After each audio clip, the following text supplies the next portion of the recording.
네, 이렇게 영상으로 함께 예배하게 돼서 너무나 좋습니다. 코로나 확진자가 1,500명대로 지금 늘어나고 델타 변이 바이러스와 함께 4차 대유행이 이렇게 되어서 매우 상황이 심각합니다. 비대면 언택트를 대하는 그리스도인으로서 어떻게 삶과 신앙을 이끌어 나아가야 될지 참 또 고민이 되는 시기가 되었습니다. 코로나19로 인해서 비대면 언택트 기독교 콘텐츠들은 더 다양해지고 질도 좋아졌습니다. 그리스도인들은 원한다면 자신이 원하는 곳에서 핸드폰을 켜고 기독교 예배 서비스든 영상 서비스든 무엇이든지 누릴 수가 있습니다. 그런데 참 이상하죠. 통계를 보면 비대면 언택트 시대에 오히려 신앙의 위기가 있다라고 얘기하고 있기 때문입니다. 설문을 한 것을 보면 내가 신앙적으로 성장하고 있다라고 생각하는 사람보다는 이 코로나 시대에 내 신앙이 점점 약화되고 있고 쇠퇴하고 있다고 자기 보고를 하는 사람들이 늘어나고 있습니다. 왜 그럴까요? 한번 생각을 해볼 필요가 있는데요. 단순히 예배, 기독교 콘텐츠를 내가 선택해서 소비하는 방향으로 신앙생활을 영위한다고 해서 그것이 우리의 삶을 이끌 수 없다는 것입니다. 그저 내가 그 영상 콘텐츠를 다른 영상 매체를 소비하듯 내가 하고 있다면 우리의 삶은 메마를 수밖에 없겠죠. 오늘 예배하는 지금 이 시간, 공간의 한계를 뛰어넘으시는 주님의 존재와 나의 존재가 마주대하는 시간이 되었으면 좋겠습니다. 시공간을 뛰어넘으시는 그 주님의 은혜, 그분의 은혜와 더불어서 주님과 사귐의 은혜가 있었으면 좋겠습니다.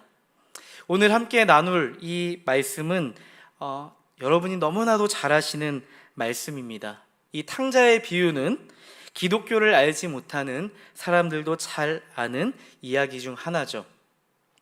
한번 그림을 보여주시겠어요? 네, 혹시 이 그림을 아십니까? 렘브란트의 돌아온 탕자라는 그림입니다. 네덜란드 화가 렘브란트는 누가복음 15장을 읽고 이 그림을 그렸죠. 그리고 그 이름을 돌아온 탕자라고 이렇게 이름을 붙였습니다. 이와 같이 탕자의 비유에는 두 아들이 등장합니다. 둘째 아들은 아버지가 살아있음에도 불구하고 아버지가 돌아가실 때 주실 그 유산 저에게 지금 주세요 라고 요구합니다. 그리고 아버지의 유산을 받아서 재산이 정리되는 대로 아버지의 품을 떠나버리죠. 잘 아시는 것처럼 둘째 아들은 가족을 버리고 타향해서 허랑방탕하게 살아가다가 온 재산을 탕진하고 완전히 망해버립니다. 빈털터리가 되죠.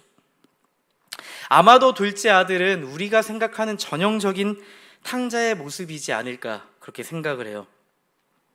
탕자의 비유는 특별히 이 둘째 아들에게 그 삶의 포커스를 맞추고 우리의 삶이 주님과 엇나갔을 때 탕자와 같은 삶을 살아갈 때 우리의 삶을 비춰주게 하는 그런 거울과 같은 역할을 하게 하는 것 같습니다. 첫째 아들의 일탈도 있습니다. 그런데 강렬하고 인상적인 둘째 아들의 일탈에 비교하면 그의 일탈은 너무나도 작아 보이지 않습니까? 그래서 우리는 이 탕자의 비유를 보다가 이 첫째 아들의 일탈을 간과하기가 좀 쉽죠. 근데요, 우리가 한번 생각해 봐야 될 것은 예수님께서는 탕자의 비유를 하시면서 둘째 아들의 이야기로 끝마치지 않고 첫째 아들의 이야기로 이어가신다는 것. 또한 탕자의 비유는 둘째 아들의 결말이 아니라 첫째 아들의 결말로 맞춰진다는 것, 마무리된다는 것에 우리는 조금 이렇게 관심을 가질 필요가 있습니다. 예수님께서 탕자의 비유를 하신 이 목적과 이유가 궁금하게 하는 그 지점은 사실 이 둘째 아들보다는 나중에 등장하는 첫째 아들에게 있다는 것이죠.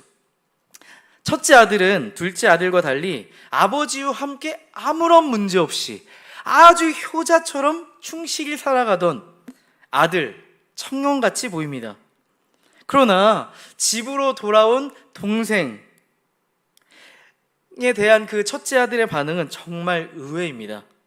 아버지와 같은 마음으로 달려나가서 동생을 안아주고 잘 왔다 할 것 같은데 첫째 아들은 분노합니다. 요즘 젊은이들은 분노라는 표현보다는 극대노라고 이야기도 하더군요. 첫째 아들은 돌아온 동생에 대한 그 아버지의 반응을 보고 원망과 분노가 폭발합니다. 젊은 친구들은 깊은 빡심이 있다, 이렇게 얘기를 하더라고요. 여러분들은 이 첫째 아들의 반응이 어떻게 느껴지십니까? 저는 이 첫째 아들의 반응이 어떤 측면에서는 참 인간적이다라는 생각이 들었어요. 우리 일상에서 잘 볼 수 있는 모습이기도 하다라는 생각이 들었어요. 그동안 가족을 위해 내가 열심히 일했는데 뭔가 첫째 아들에게 서운한 감정이 있었구나. 우리가 가족 안에서도 누군가는 서운한 친구가 있지 않습니까? 조금 더 첫째 아들의 그 행동을 이해해 본다면 둘째 아들이 저지른 그 일탈에 비하면 첫째 아들의 일탈은 아무것도 아닌 것 같아 보여서 아버지에 대한 그 원망과 분노는 어떤 측면에서 좀 괜찮아 보이기도 한 것 같습니다. 이와 같이 이 탕자의 비유를 보면 이 두 아들은 너무나도 다른 것 같아요. 명확히 다른 인생을 살아온 것 같이 보인다는 거죠. 겉으로 드러난 모습을 보면 누가 봐도 둘째 아들이 탕자인 것 같습니다. 이 둘째 아들이 저지른 이 행동 하나하나를 이렇게 뜯어보면 철저하게 그는 자기중심적이었다는 것을 알 수가 있어요. 둘째 아들은 자기가 원하는 삶, 자기의 목표, 자기의 계획 때문에 자신의 가족도 포기할 수 있고 수단과 방법을 가리지 않고 아버지에게 찾아가 아버지 죽으면 죽을 그 재산 지금 주세요라고 무리한 요구를 할 수 있는 그런 사람이에요. 아무래도 둘째 아들은 자신이 지금 현재 살고 있는 고향에서 아버지와 함께 살아가는 것은 그가 원하는 삶이 아니었던 것 같습니다. 아버지와 함께 사는 것은 자신의 삶이 행복하지 않다고 생각했던 것 같아요. 13절 말씀에 보면 그는 재산을 받아서 먼 나라로 갑니다. NIV 성경을 보니까 distance country라고 이렇게 번역을 했어요. 그러니까 이렇게 받아들일 수 있겠죠. 아버지의 영역으로부터 아주 멀리 벗어나서 그가 삶의 거점을 마련했다는 거예요. 아버지의 영역으로부터 아주 멀리 벗어나고 싶었다는 거예요. 그 둘째 아들의 욕구 안에, 욕망 안에는 아버지의 그늘에서 벗어나고 싶은 거예요. 자신이 원하는 삶, 자신이 추구하는 삶, 아버지가 추구하고 아버지가 원하는 삶은 너무 달랐다고 판단했을지 모르겠어요. 그래서 둘째 아들은 용기를 내서 자신의 목표, 자신의 계획대로 자신이 원하고 바라는 삶을 향해 달려나가는 거죠. 그러나 둘째 아들 그가 소원했던 그 세상은 그의 바람과는 달리 정말 처절히 깨어진 세상이었습니다. 아버지의 존재와 맞바꾸었던 이 재산, 아버지를 버리고 받았던 그 재산이 빈털터리가 되니까 자신의 소유를 다 탕진했던 그 세상은요, 그에게 손 한번 내밀지 않고 그를 버립니다. 깨어진 세상은 둘째 아들에게 손을 내밀어 주질 않아요. 다시 그가 재기할 수 있도록 도움을 주지 않는다는 거죠. 게다가 흉년까지 찾아오는데 그에게 남아있는 것은 하나도 없어요. 가족도 없고 재산도 없는데 붙어있는 것은 붙어있는 딱 하나의 목숨뿐이었죠. 그가 간절히 소원하던 삶, 그가 선택한 삶은 산산조각이 나버렸습니다. 이제는 그 누구도 자신을 구원해 줄 사람이 없습니다. 자기 중심성을 가지고 선택하고 결정한 그 결과는 오히려 자신의 존재를 와장창 깨트려 버렸습니다. 처절하게 깨어진 존재가 되겠습니다. 이제는 외로움과 고통으로 평생을 살아가야 하는 깨어진 세상의 아주 작은 일부로 남게 되는 거죠.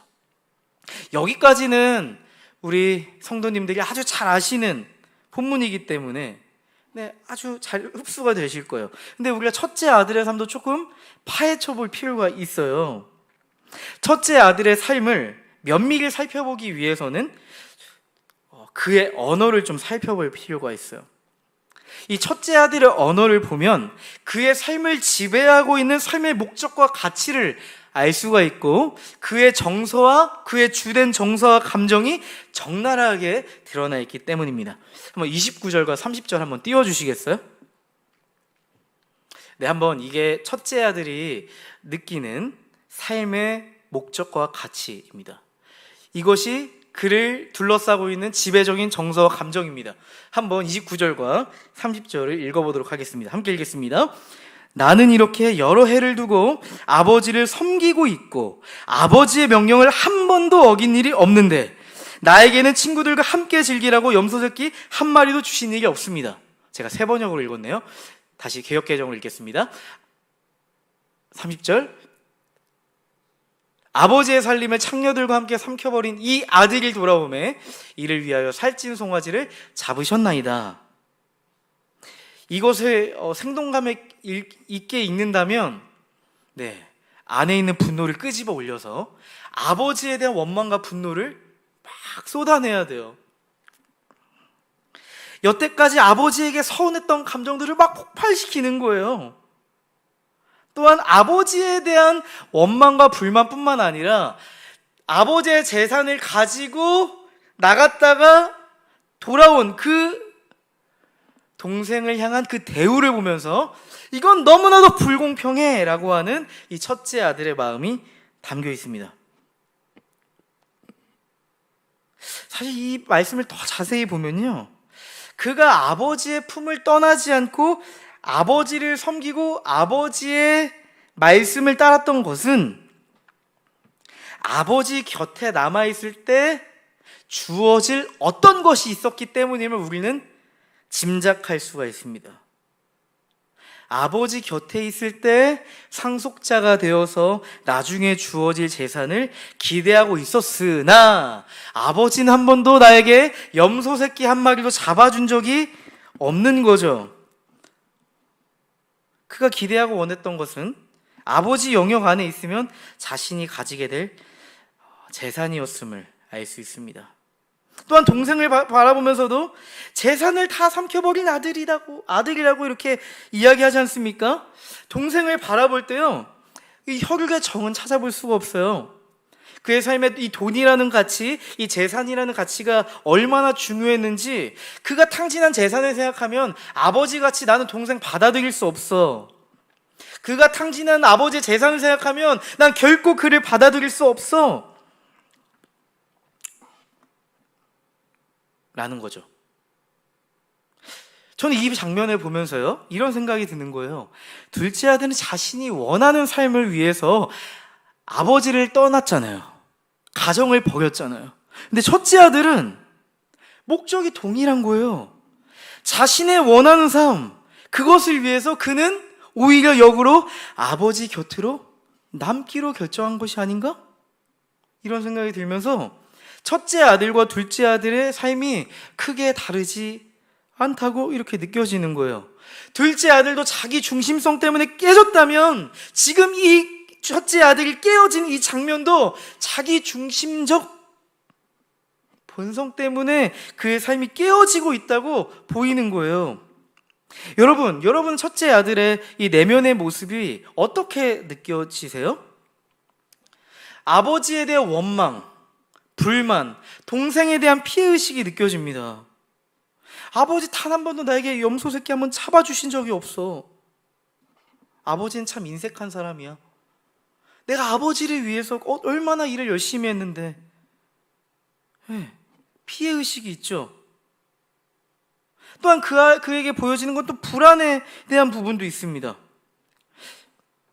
그는 아버지의 대를 잇는 상속자가 되고자 했는데요, 그가 아버지의 영역에 남아있던 이유가 거기에 있었죠. 근데 동생이 돌아오니까 불안한 거죠. 근데 아버지 행동이 그가 받아들일 수 없는 한 가지가 있었는데, 이미 동생은 아버지의 재산을 받아서 나갔기 때문에 이제 남은 모든 재산은 첫째 아들 자신 거라는 거죠. 근데 아버지는 동생이 돌아오니까 송아지를 잡아줬어요. 그가 다시 재기할 수 있도록, 다시 자식이 될 수 있도록 받아줬다는 거죠. 그럼 자신이 상속받을 그 재산에서 동생의 분깃과 상속을 나눠줘야 되는 거예요. 불안하죠. 더 나아가서는 굳이 그런 고민하지 않아도 되는 장자인데 상속자의 위치까지 빼앗길까봐 불안해하는 모습을 보입니다. 나는 염소 새끼 한 마리 잡아준 게 없는데 우리 동생에게는 송아지를 잡아줘? 네, 이런 마음인 거죠. 첫째 아들은 선한 아버지의 영역에서 살아간 것처럼 보이지만 실제로는 선한 아버지의 영역 안에서 살아가지 않았습니다. 그는 철저하게 자신이 만든 악한 아버지, 깨어진 세상 안에서 깨어진 존재, 피해의식과 불안, 아버지에 대한 분노, 동생에 대한 분노를 가지고 그렇게 살아가고 있었다는 거죠. 이런 측면에서 볼 때 둘째 아들과 첫째 아들은 크게 다르지 않습니다. 중심을 보시는 하나님의 눈으로 볼 때 두 아들은 아버지의 품으로, 선하신 주님의 품으로 돌아가야 할 철저하게 깨어진 존재라는 것이죠. 둘째 아들은 자신이 만들어온 세상 속에서 깨어진 자신을 발견했습니다. 또한 아버지의 품에 돌아와 자신의 삶이 회복될 것을 알고 주님께로 돌아왔습니다. 마찬가지로 첫째 아들도 둘째 아들이 가졌던 마음과 같이 내가 만들어 놓은 이 깨어진 세상, 그것을 직시하고 내 깨어진 존재를 바라보면서 다시 선한 아버지의 품으로 돌아가야만 했죠. 두 아들의 아버지는 둘째 아들뿐만 아니라 첫째 아들, 그 두 아들을 품고도 남을 만한 풍족한 사랑을 가지고 계신 분이기 때문입니다. 탕자 두 아들은 깨어진 존재로서 아버지의 품이 간절히도 필요합니다. 근데요, 이 두 아들은 아버지에 대한 반응이 너무나도 다릅니다. 여러분, 렘브란트의 그림을 다시 한번 보실까요? 이 렘브란트의 그림을 보면 가장 먼저 어떤 그림이 들어오세요? 직관적으로 딱 보면 아버지와 아들 같아 보이지 않지만 마치 그렇지만 둘째 아들로 추측되는 한 허름하고 초라한 한 사람을 안고 있는 장면이 보이죠. 맞아요. 아버지가 둘째 아들을 안고 있는, 받아들이고 있는 모습입니다. 아버지와 이 둘째 아들은 동일한 신분, 동일한 가족이라고 보기에는 이 그림 자체에서 정말 대비를 시켜주고 있는 것 같아요. 결코 동일한 신분이 될 수 없는 아들을, 결코 받아들일 수 없는 아들을 받아주는 아버지의 넓은 품과 사랑이 느껴지는 거죠.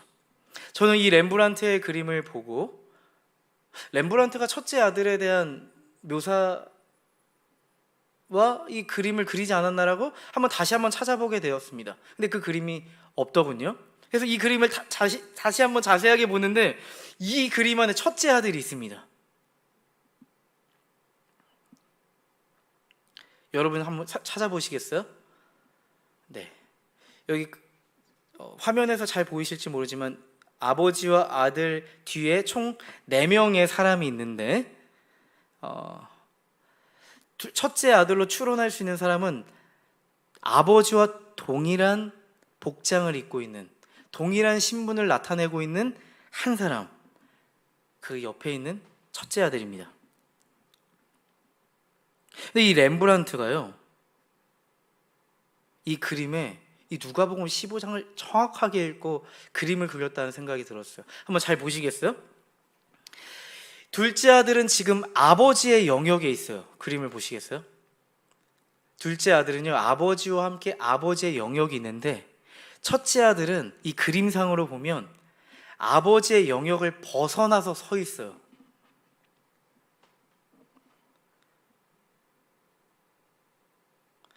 이 장면이 돌아온 탕자를 정확하게 설명해주고 있습니다. 제가 오늘 이 설교의 제목을 탕자라고 하고 부제로 인 앤 아웃이라고 했습니다. 이 탕자의 비유를 보면 둘째 아들은 그의 허랑방탕한 과거 그리고 돌아오고 있는 현재를 말하고 있지만 그의 미래에 대해서는 말하고 있지 않아요. 하지만 그의 과거와 현재를 보면 이 둘째 아들이 미래에 어떤 삶을 살지에 대해서 우리는 예측하게 됩니다. 웃음이 지어지죠. 아버지와 함께 살아갈 이 미래에 대해서 예측하게 합니다. 근데요, 그러니까 이 둘째 아들은 아웃에서 인으로 들어오고 있는 이 장면이 돌아온 탕자 비유에서 그려지는 거죠. 반대로 첫째 아들은요, 과거와 현재 모두 아버지의 영역 안에 있었으나 아버지의 영역으로부터 벗어나고 있는 장면을 돌아온 탕자에서 그리고 있는 거죠. 인에서 아웃의 장면을 그리고 있는 거죠. 과거와 현재는 아버지의 품에 있지만 또한 이 탕자의 비유에서 첫째 아들의 미래에 대해서 그리고 있지 않은데, 이 첫째 아들의 이야기의 마무리를 보면 뭔가 불안해요. 이 첫째 아들이 아버지와 떨어질 것만 같은 그런 불안한 생각이 든다는 거죠. 둘째 아들은 아버지의 품을 벗어났다가 다시 아버지의 품으로 돌아오는 아웃에서 인으로, 첫째 아들은 아버지의 영역 안에 있었지만은 아버지의 영역 밖으로 나가고 있는 이 그림을 상상하게 한다는 거죠. 여러분, 저는 이 탕자의 비유 안에 우리 안에 있는 둘째 아들과 첫째 아들의 모습을 볼 수 있다고 생각합니다. 우리의 삶 안에 담겨 있는 이 두 가지의 모습을 보게 합니다. 여러분은 이 두 가지의 in and out 중에 여러분은 지금 현재 어떤 상황에 놓여 있다고 생각하십니까? 둘째 아들과 같은 심정을 가지고 자기중심성의 그 문제로 인해 내 삶이 깨어진 세상 속에서 산산조각 나는 내 삶을 보면서 아버지의 품으로 돌아가야겠다고 생각하고 있는, 아버지의 품으로 인해야겠다고 생각하고 있으십니까? 아니면 여전히 첫째 아들과 같이 자기중심성으로 깨어진 존재가 되고 있지만 여전히 그것을 직시하지 못한 채 나는 괜찮아, 나는 아버지를 위해서, 주님을 위해서 열심히 살았어, 오히려 하나님께서 나를 섭섭하게 하셨어 라고 하면서 선한 아버지의 품이 아니라 자신이 꾸려놓은 악한 아버지의 이 깨어진 세상 안에서 그것을 벗어나려고 아웃하고 계십니까? 이 코로나19라는 이 분수령을 지난 성도들에게는 이 극명한 인앤아웃이 나타나고 있는 것 같습니다. 코로나19를 통해 아버지의 품을 벗어나고 깨어진 세상 속에서 내 깨어진 존재를 보면서 아버지의 품으로 돌아가는 한 사람이 있고, 그와 달리 코로나19로 인해서 깨어진 나의 존재와 소망 없는 미래를 보지 못한 채 아버지의 품을 벗어나고 있는 한 사람이 있습니다. 여러분은 지금 어떠한 길에 놓여 있습니까? 근데 인상적인 건요, 예수님께서 이 말씀을 하신 것은 첫째 아들과 둘째 아들이 하나님의 품에, 아버지의 품에 돌아오기를 바라는 심정을 가지고 이 말씀을 하셨다는 거죠.